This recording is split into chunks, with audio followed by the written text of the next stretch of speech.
que a inflação está voltando para o Brasil? Por que sumiu e agora voltou? Por que tinha antes? Por que antes tinha índices galopantes? Lembra na época do Sarney? Que tinha os fiscais do Sarney, que você tinha que comprar comida de manhã porque de tarde já duplicava de preço, Exatamente. Aquela loucura? A inflação está voltando porque, infelizmente, depois de 20 anos, a gente vai comemorar agora, em 2014, 20 anos do Plano Real, nós temos uma série de indicadores que estão desequilibrados. E são muitos, viu, Cláudio? Nós temos mais de 20, 25 indicadores na economia e eu posso dizer para você que quase 20 deles estão desequilibrados. Isso gera uma série de complicações que vai trazer transtorno ali no dia a dia, no bolso, no orçamento, nas finanças das pessoas. A gente quer entender, a população quer entender como é que esses índices são compostos, quer dizer, o Copom, esses nomes que se ouve, mas que não se sabe muito bem. Tem-se a sensação de que é uma mesa pequena de 6 pessoas que decide o futuro do país. Como é que é isso?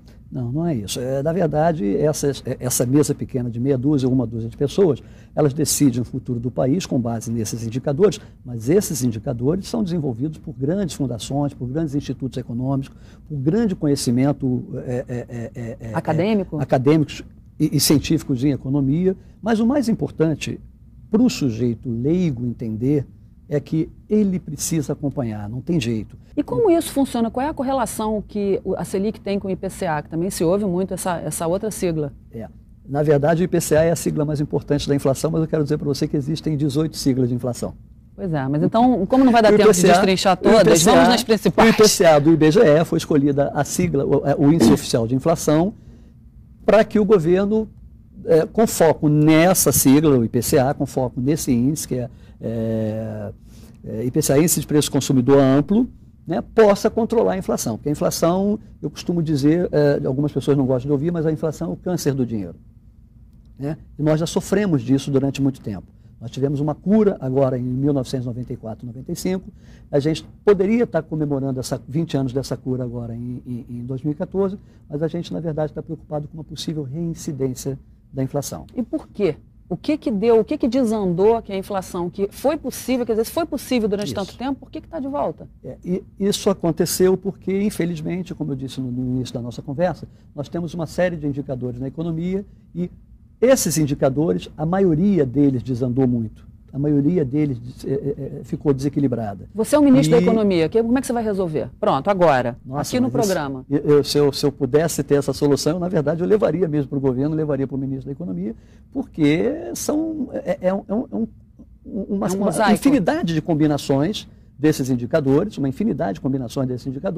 que precisam ser melhor regulados para que você tenha um resultado melhor. Mas, grosseiramente falando, eu tentaria resolver da maneira que é a minha convicção como jornalista de economia. Nós temos um governo, e eu não estou falando do governo atual, tá? Eu estou falando do governo de modo geral. Esse país sempre teve governos que gastam demais, gastam mal e gastam mais do que arrecadam. Bom, isso daí é uma fórmula do insucesso. Exatamente, isso é uma fórmula do fracasso, né? Então, quando o governo gasta demais, gasta mal e gasta mais do que arrecada, o que ele precisa fazer?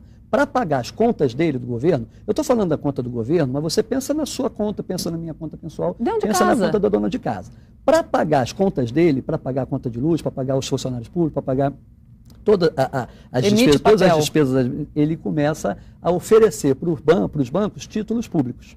Que são os próprios... Que vão se tornar depois opções de fundos de investimentos. Então, o governo não consegue pagar as contas dele, o governo oferece títulos públicos para os bancos cobram do governo uma taxa de juros cada vez maior, porque o banco vê que ele cobra uma taxa de juros alta, e no mês seguinte o governo volta. Ele cobra a taxa de juros alta do governo, no mês seguinte o governo volta. Então essa taxa de juros que o banco vai cobrando do governo é cada vez maior, o governo vai ficando cada vez mais apertado. E o que o governo faz? Ele faz uma outra coisa que é muito ruim para a gente. Ele aumenta a carga tributária para poder pagar cada vez mais juros para o banco, para que o banco compre cada vez mais títulos, para que o governo possa pagar com suas contas. Então, como é que você resolve isso? Eu estou te falando a grosso modo. Eu não sou, naturalmente, um economista do governo de posse de todos os dados, de todos os indicadores.